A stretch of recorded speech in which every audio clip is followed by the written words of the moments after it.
ഡോക്ടറെ, എന്താ രണ്ടുപേരോട് ഒരു ചർച്ച? നിങ്ങളുടെ അടിയന്തരം നടത്തുന്നതിനെ പറ്റി ആലോചിക്കുമായിരുന്നു. വെറുതെ ഒന്നുമില്ല. സത്യപാലൻ സാറില്ലേ? ആ ഉണ്ട്. രാവിലെ കോമ്പൗണ്ടിൽ കുറച്ച് ചവറ് കിടന്നായിരുന്നു. കാക്കയോ പട്ടിയോ മറ്റോ കൊണ്ടിട്ടതാ. അതിന്റെ പേരിൽ ഭയങ്കര ബഹളമായിരുന്നു. പറഞ്ഞാ മനസ്സിലാവട്ടെ. ആലിസ് ഒന്ന് അങ്ങോട്ട് വരാനിരിക്കുമായിരുന്നു ഉണ്ണിയാർച്ചയെ കാണാൻ. ഒരു ഹെൽപ്പ് വേണമായിരുന്നു. എന്താ പഞ്ചായത്തിലെ വല്ല കാര്യമാണോ? പഞ്ചായത്തിന്റെ കാര്യമല്ല, ഒരു പോലീസിന്റെ സഹായമാണ്. എന്തു പറ്റി? ആലിസിനെ സ്ഥിരമായിട്ട് ആരോ ഫോൺ ചെയ്ത് ശല്യം ചെയ്യുന്നു. അപ്പൊ അത് ആരാന്നൊന്ന് കണ്ടുപിടിക്കണം. എന്റെ നമ്പർ ഡോക്ടറെ കയ്യിലില്ലേ? ആ, എന്റെ കയ്യിലുണ്ട്. അപ്പൊ ആ വിളിക്കുന്നവന്റെ നമ്പറേ എന്റെ ഫോണിലേക്ക് ഒന്ന് സെൻഡ് ചെയ്താൽ മതി. ഞാൻ അന്വേഷിച്ചോളാം. ആ ശരി. അപ്പൊ ഒന്നിങ്ങോട്ട് വന്നേ. ഒന്നിങ്ങോട്ട് വരാൻ. ഇങ്ങോട്ട് വരാൻ വാ. പിടി. എന്തോ അടി. ഇച്ചാൻ എന്തിനാ പറഞ്ഞ നമ്പർ? അതിനെന്താ കുഴപ്പം? എന്താ കുഴപ്പമെന്നോ? അയൽവാസിയായ ഒരു സ്ത്രീയുടെ നമ്പർ എന്തിനാ ഇച്ചായ ഫോണിൽ കൊണ്ട് നടക്കണേന്ന്. ഒന്നാമത്തെ കാര്യം അവര് നമ്മുടെ അയൽവക്കമാണ്. രണ്ടാമത്തെ കാര്യം ഒരു പഞ്ചായത്ത് മെമ്പറാണ്. ഓഹോ, അങ്ങനെ എത്ര പഞ്ചായത്ത് മെമ്പർമാരുടെ നമ്പർ ഉണ്ട് ഇച്ചായന്റെ കയ്യില്? എനിക്ക് പരിചയമുള്ള എല്ലാ പഞ്ചായത്ത് മെമ്പർമാരുടെയും നമ്പർ എൻ്റെ കയ്യിലും. എന്നാലും ഉണ്ണിയാർച്ചയുടെ നമ്പർ എന്തിനാ ഇച്ചായൻ കൊണ്ട് നടക്കുന്നത്? അവരോട് എന്തെങ്കിലും പറയണമെന്നുണ്ടെങ്കിൽ ആ വരാതെ നിന്ന് വിളിച്ചു പറഞ്ഞാ പോരെ? നിന്റെ നമ്പർ ഞാൻ സേവ് ചെയ്തിട്ടുണ്ടല്ലോ. എന്തെങ്കിലും ഉണ്ടെങ്കിൽ നിന്റെ മുഖത്ത് നോക്കി പറഞ്ഞാ പോരെ? എൻ്റെ ആലീസേ, ഉണ്ണിയാർച്ചയുടെ മാത്രമല്ല സത്യപാലൻ സാറിന്റെ നമ്പറും എൻ്റെ അടുത്തുണ്ട്. അയൽവക്കക്കാരുടെ നമ്പർ വാങ്ങിച്ചു വെച്ചാൽ എന്താണ് ഈ തെറ്റ്? ഒരു തെറ്റും ഇല്ല. നിക്ക്, ഞാൻ ഒരു കാര്യം ചോദിക്കട്ടെ. ഞാൻ ഇവിടുന്ന് പുറത്തു പോയി, എന്തെങ്കിലും ഒരു അത്യാവശ്യം വന്നു, നിന്നെ വിളിച്ചു പറയുന്നു, നിന്നെ വിളിച്ചു പറയാൻ ശ്രമിക്കുന്നു, നിന്റെ ഫോൺ കിട്ടുന്നില്ല, അല്ലെങ്കിൽ നീ ഫോൺ എടുക്കുന്നില്ല, ഞാൻ പിന്നെ എന്ത് ചെയ്യും? സാധാരണ ചെയ്യുന്ന എന്താണ്? അയൽവക്കത്ത് വിളിച്ചു പറയും അല്ലേ? അങ്ങനെ ഇതുവരെ എത്ര പ്രാവശ്യം വിളിച്ചിട്ടുണ്ട്? ഇതുവരെ വിളിച്ചിട്ടില്ല. അന്ന് ഇനി വിളിക്കണ്ട. അങ്ങനെയാണെങ്കിൽ ഇയാളെ കണ്ടുപിടിക്കാനായിട്ട് ഈ നമ്പർ അങ്ങോട്ട് അയച്ചു കൊടുക്കണ്ടേ? വേണ്ട. ഈ നമ്പർ അയച്ചു കൊടുത്തു കഴിഞ്ഞാൽ അവര് തിരിച്ച് മെസ്സേജ് അയക്കാൻ തുടങ്ങും. എന്നിട്ട് പിന്നെ വിളി തുടങ്ങും, ബന്ധം തുടങ്ങും. ആ കളി ഇവിടെ നടക്കത്തില്ല കേട്ടോ ഇച്ചായ. എന്നെ വിളിച്ച് ശല്യം ചെയ്തവന്റെ കാര്യം നോക്കാൻ എനിക്കറിയാം. ആരുടെ സഹായം എനിക്ക് അവൻ പിന്നെയും വിളിക്കുന്നു. ഹലോ, നിന്റെ അമ്മായിയമ്മയുടെ 16 അടിയന്തരം നടത്തുവാടാ പട്ടി. നിന്നെ ഒരു ദിവസം ഞാൻ കണ്ടുപിടിക്കും. അന്ന് നിന്നെ ഞാൻ ശരിയാക്കി തരാടാ. കട്ട് ചെയ്തു.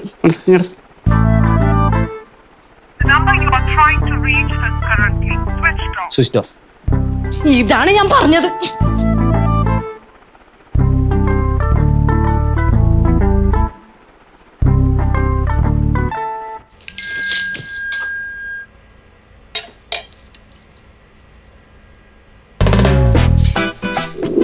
ആർച്ചേ, ആ മൃഗത്തിന്റെയോ അവന്റെ പരിചയത്തിലുള്ള ആരുടെ ഒരു കേസ് ഞാൻ ഏറ്റെടുക്കുകയല്ല. അറിയാതെ പോലും ഒരു സഹായം ഞാൻ അവന് ചെയ്യുകയില്ല.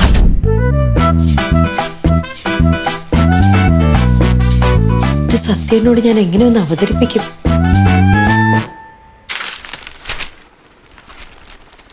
സ്വർണ്ണവില കുതിക്കുന്നു. പവന് 50,000 കടന്നു. കുറെ പെണ്ണുങ്ങൾ സ്വർണത്തിന്റെ പുറകെ കുതിക്കുന്നു. സ്വർണം അതിലും വേഗത്തിൽ കുതിക്കുന്നു. കുതിക്കട്ടെ.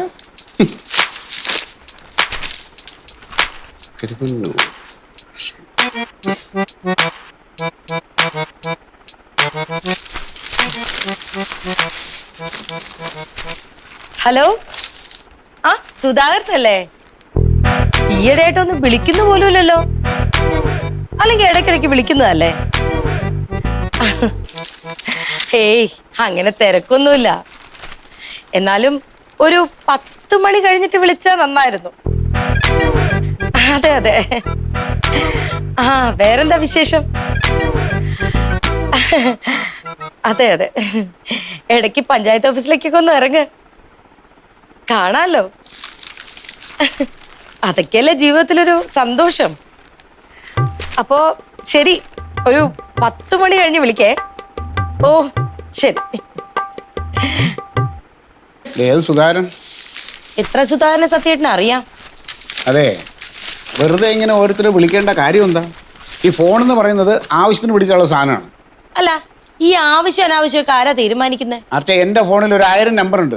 ഞാൻ ആരെങ്കിലും വിളിക്കുന്നുണ്ടോ? ഇല്ലല്ലോ. സത്യേട്ടന് വിളിച്ചൂടെ? ഞാൻ പറഞ്ഞോ വിളിക്കണ്ടെന്ന്. അതെ, ഇപ്പൊ നിന്നെ വിളിച്ചത് ആ മൊബൈൽ ഷോപ്പ് നടത്തുന്ന സുധാകരനല്ലേ? അല്ല. നീ കള്ളം പറയണ്ട. ആ നമ്പർ ഇങ്ങോട്ട് പറഞ്ഞേ. പറയ്. നോക്കിക്കോ.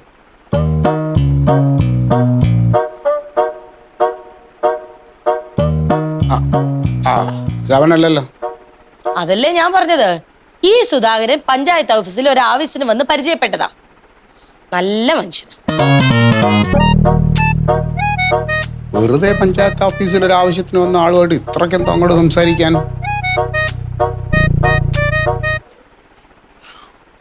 പോകുഞ്ഞേ, ഞാനിപ്പോൾ ഒരു ഫോൺ നമ്പർ അങ്ങോട്ട് അയക്കും. അതാരാണെന്നൊന്ന് കണ്ടുപിടിക്കണം. ആർച്ചേ, എന്താ നിന്റെ ഉദ്ദേശം? എന്താ? നീ കാലത്തെ ഫോൺ വിളിക്കുന്ന ആരാന്നാ പറഞ്ഞത്? സുധാകരൻ. ഏത് സുധാകരൻ? ഓഫീസിൽ ഒരു ആവശ്യത്തിന് വന്ന സുധാകരൻ. നിന്റെ വേഷം കെട്ട എൻ്റെ അടുത്ത് വേണ്ട. നീ തന്ന നമ്പർ അത് സുധാകരൻ്റെതല്ല. പിന്നെ ആരുടേതാ?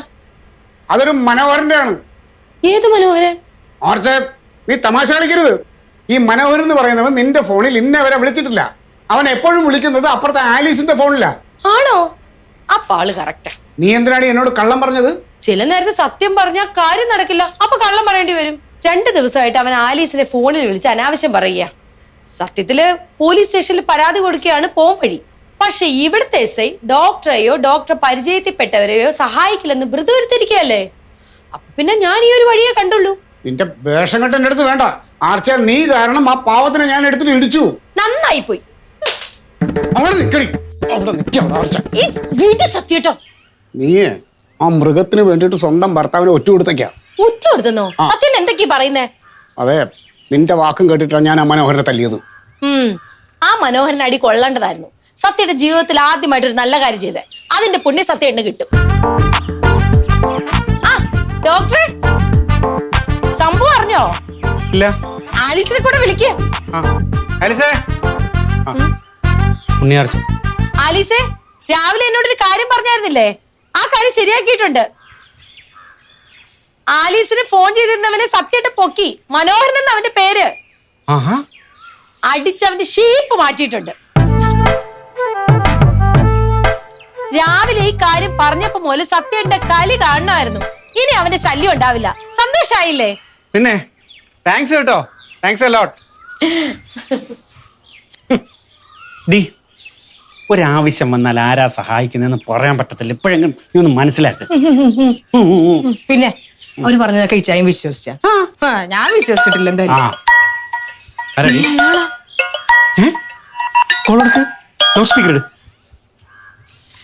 ഹലോ പെങ്ങളെ, ഇത് ഞാനാണ്. എന്റെ പേര് മനോഹരൻ. വെറുതെ ഒരു തമാശക്ക് വിളിച്ചതാ. അതിനുള്ള ശിക്ഷ എനിക്ക് കിട്ടി. ഇനി മേലിൽ ഞാൻ വിളിക്കില്ല. ആ കാട്ടുപോത്ത് SI കൈവയ്ക്കാത്ത 1 ഇഞ്ച് സ്ഥലം എന്റെ ശരീരത്തിൽ ബാക്കിയില്ല. ഇനി മതിയായി. ഇനി എന്നെ ഉപദ്രവിക്കരുത് പ്ലീസ്.